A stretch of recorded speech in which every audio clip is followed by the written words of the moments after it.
BFM Business présente Edwige Chevrillon, la grande interview. Bonsoir à tous, bienvenue dans la grande interview. Mon invité ce soir, c'est Frédéric Souillot, il est secrétaire général de Force Ouvrière. Bonsoir Frédéric Souillot. Bonsoir Edwige Chevrillon. Merci d'être avec nous. Vous êtes peu exprimé jusqu'à présent, il y a une actualité extrêmement riche. On va parler de retraite, bien sûr, on va parler de la retraite du privé. Il y a une réunion très importante le 15 octobre prochain pour savoir si oui ou non vous allez, vous les partenaires sociaux, augmenter les retraites ou pas, contrairement au système général. On parlera d'assurance chômage, bien sûr, et des fonctionnaires. Michel Barnier veut moins de fonctionnaires. Mais d'abord, une question un peu plus générale, Frédéric Souillot. Est-ce que vous avez entendu le discours de politique générale, il y a la présentation du budget jeudi. Comment vous jugez les premiers pas de Michel Barnier? Est-ce qu'il y a une méthode Barnier? Alors, je ne sais pas si c'est une méthode Barnier, mais c'est la méthode avec une Assemblée nationale où il n'y a pas de majorité absolue. Et pour le coup, ce que je dois reconnaître, c'est que Michel Barnier fait ce que nous disons depuis 2022, redonner la place qui est la sienne à la négociation collective.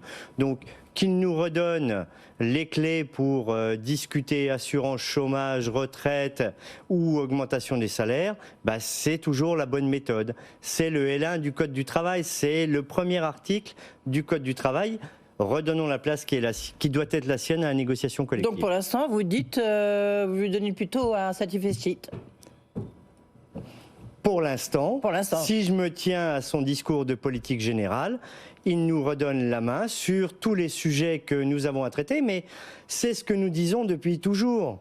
Le Parlement, soit, mais pour parler de sociétal et tout cela, pour tout ce qui concerne le social ou le paritarisme, et nous avons montré qu'en gestionnaire du paritarisme, on arrivait à mieux gérer que l'État. Est-ce qu'on peut dire en termes de climat social, le dialogue social, est-ce qu'on va vers un apaisement? Je ne sais pas ça, s'il y a un apaisement. Je sais pas, je demande ça au patron de Force Ouvrière, donc il est quand même... Oui, le patron de Force Ouvrière sur le dialogue social, nous on est toujours prêts à discuter et à négocier de tout. Mais vous vous rendez compte que depuis 5 ans, on était obligé de produire un agenda social autonome entre les organisations d'employeurs et les organisations de salariés, parce que c'était l'État qui nous disait vous devez négocier là-dessus ou sur autre chose. Donc maintenant, que l'État nous redonne la main sur tout ce qui nous concerne, ça nous va bien. Juste encore une question, je ne sais pas si vous avez vu les déclarations de Berlin, qui conseille de ne pas plaisanter avec les marchés financiers. Bruxelles qui salue les discussions prometteuses avec Michel Barnier. Et Michel Barnier qui dit qu'il faut prévenir le risque d'une crise financière. Est-ce que quelque part, vous dites, c'est vrai qu'on a quand même un trou abyssal à combler? Alors, sur le trou abyssal, c'est vous qui le dites, c'est pas moi. Maintenant, il y a une dette. Ce que je ne souhaite pas et ce que nous ne voulons pas, c'est qu'on présente la facture uniquement aux travailleurs. Là, c'est aux grandes entreprises. Enfin, il va revenir, mais c'est aux grandes entreprises. Et puis, aux super riches. Mais les super riches... Si c'est les retraités avec le décalage de l'augmentation de leur retraite sur l'inflation de janvier à juin, c'est pas les super riches là. Non, mais enfin bon, on va y revenir, vous inquiétez pas. Donc vous dites, est-ce que vous dites pas, vous voyez pas de crise financière? Vous dites là, on cherche un peu à nous faire peur, à nous impressionner. Alors. La crise, la facture du quoi qu'il en coûte, en gros, entre nous. Parce que c'était facile au moment du quoi qu'il en coûte, avec les intérêts négatifs, d'emprunter. Aujourd'hui, c'est entre 53 et 60 milliards d'euros par an d'intérêts. C'est un vrai coût. Maintenant, trouver ces 60 milliards sur le dos des fonctionnaires ou sur le dos des retraités, ce n'est pas la solution. Alors, parlons de la réforme des retraites. Vous avez publié, là, tout à l'heure, juste avant 18h, vous avez publié l'intersyndicale, les 8 syndicats. Il n'en manquait aucune. C'est pour ça que j'insiste lourdement dessus. Se dit prête à discuter avec le gouvernement, mais redit non au départ à 64 ans. Bon, là, on est un peu dans une impasse, mais en même temps, visiblement, vous êtes prêt à vous asseoir ou vous rasseoir à la table des négociations. Parce qu'il a dit, on ne va pas changer les paramètres financiers. C'est pas vrai. Quoi?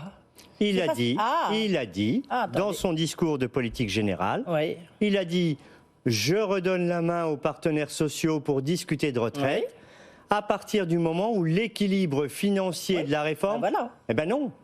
Parce que l'équilibre financier de la réforme Elisabeth Borne nous avait dit que ça ferait 12 milliards d'euros dans les caisses de l'État au 31 décembre 2023. Ils n'y sont pas. Non, c'est clair. Il n'y a pas d'équilibre financier sur cette réforme. Le recul de l'âge de départ ou l'allongement de la durée de cotisation, aujourd'hui encore, 50% de ceux qui liquident leur retraite ne sont plus en emploi. À l'assurance chômage, maladie, ça s'améliore un peu le taux d'emploi des seniors. 1,5%. Voilà. Bah oui, mais on progresse. Parce qu'on recule l'âge de départ à la retraite. Ça progresse un peu. On ne progresse pas parce qu'on recule l'âge de départ à la retraite. On progresse parce qu'on discute de l'emploi des seniors. Prendre les choses par le bon bout, c'est de parler du taux d'emploi des 55-60 ans. Donc, là, vous nous dites ce soir, Frédéric Souillot, vous êtes convaincu que le Premier ministre ne met pas sa ligne rouge, puisqu'il parle souvent de ses lignes rouges, ne met pas une ligne rouge sur le départ à 64 ans. C'est ça? D'ailleurs, c'est ce que vous avez compris, puisque vous l'avez rencontré. C'est ce que j'ai compris, c'est ce que j'ai entendu dans son discours de politique générale. Je n'ai pas complètement entendu la même chose, mais c'est pour ça que je vous pose la question. Oui. Dans son discours de politique générale, est-ce qu'il a parlé de l'âge de départ à la retraite? Est-ce qu'il a parlé de l'allongement de la durée de cotisation? Non. Il a juste dit qu'il nous redonnait la main pour améliorer.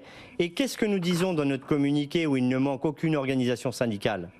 Suspendre la réforme des retraites, le temps des discussions, et nous lui montrerons que le recul de l'âge de départ et l'allongement de la durée de cotisation, il faut l'abroger. Oui, et il faut une grande conférence, ça aussi. Vous appelez à une grande conférence justement sur le financement du système de retraite. On a toutes les organisations. Nous sommes les 8 à avoir signé. On demande une conférence. Rare, oui. Non, mais je comprends C'était pas rare l'année dernière sur la bagarre. L'intersyndicale, c'est ni le nouveau Front populaire, ni la NUPES.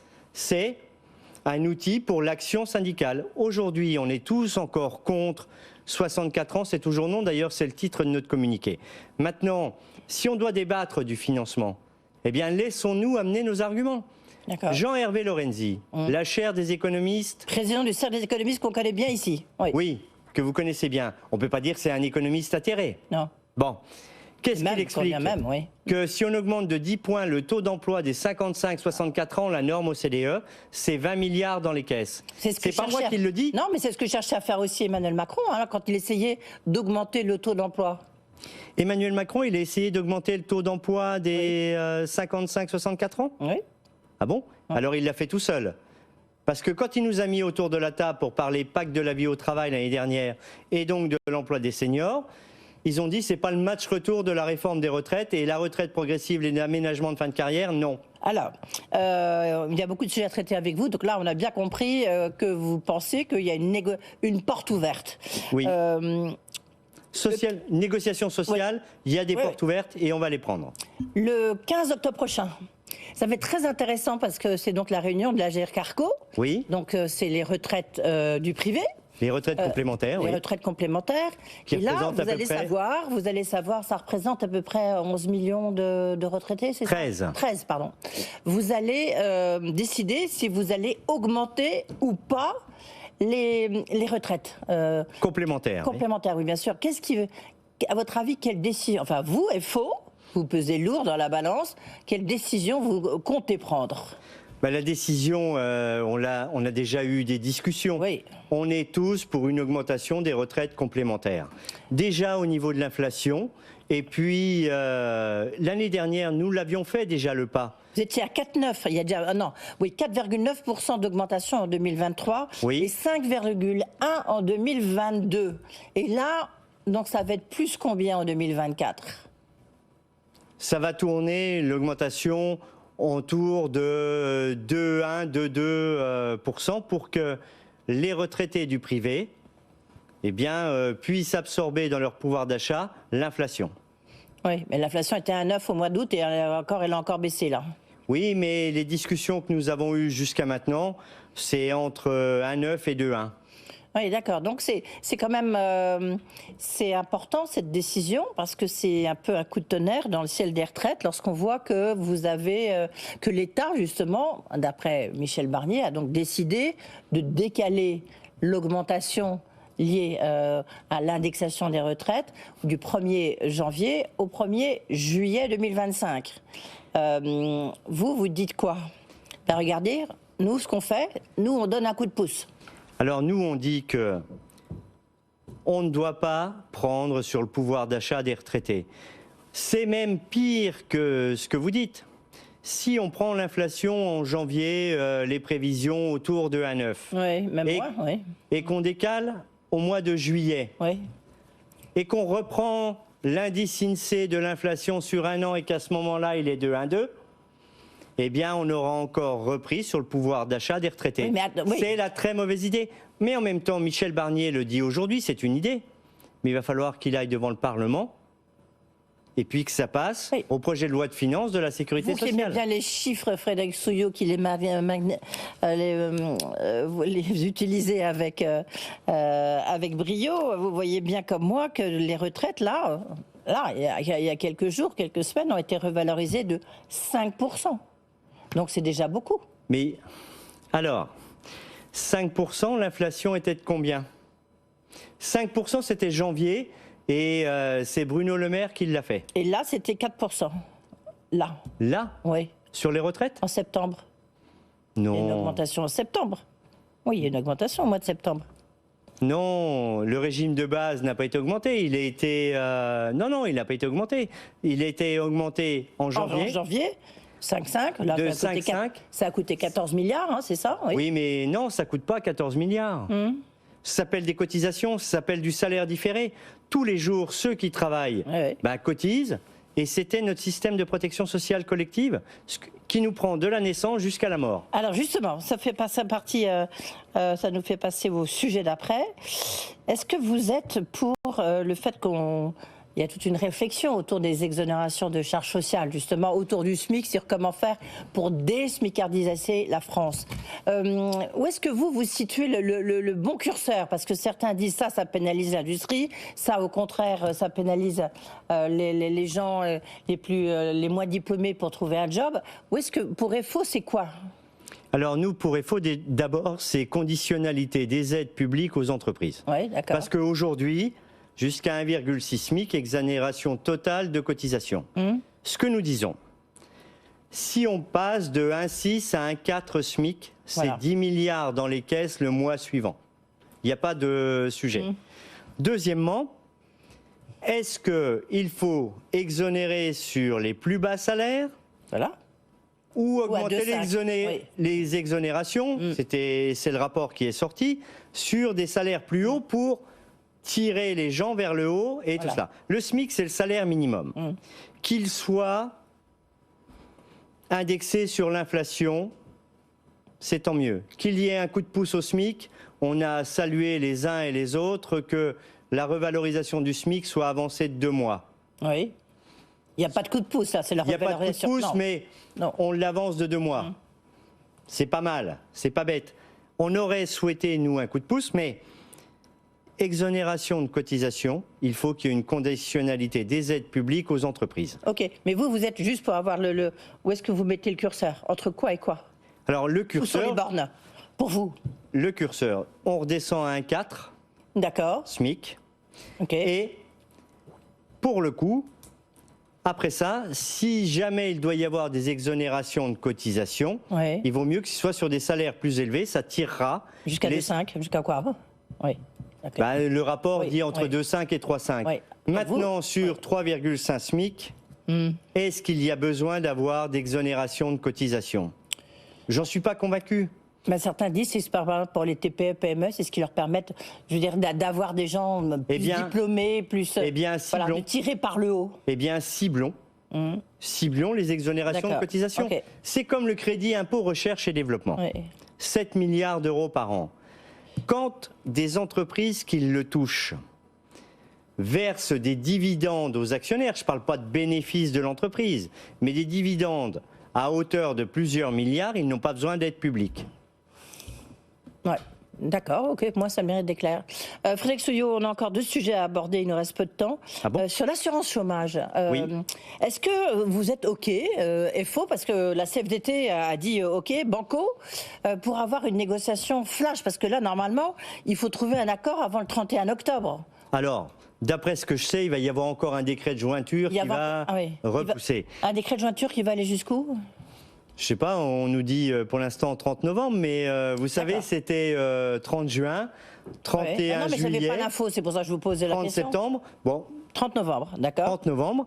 Bien évidemment, nous demandons, nous, à Force ouvrière, l'agrément de la convention que nous avons signée le 23 novembre l'année dernière, avec la CFDT, Ouais. la CFTC et toutes les organisations patronales.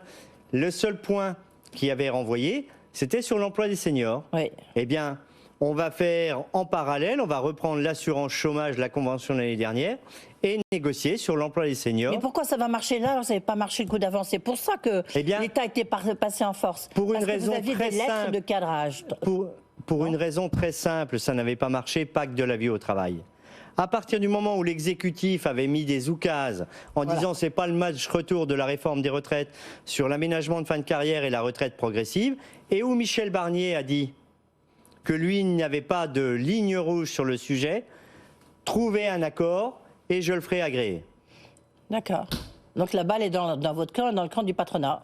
La balle est dans le camp de ceux qui ont l'habitude de négocier, c'est tant mieux. Oui, d'accord, ok. Mais ça veut dire quand même que les négociations avec le patronat sont plutôt bonnes, y compris pour Force ouvrière.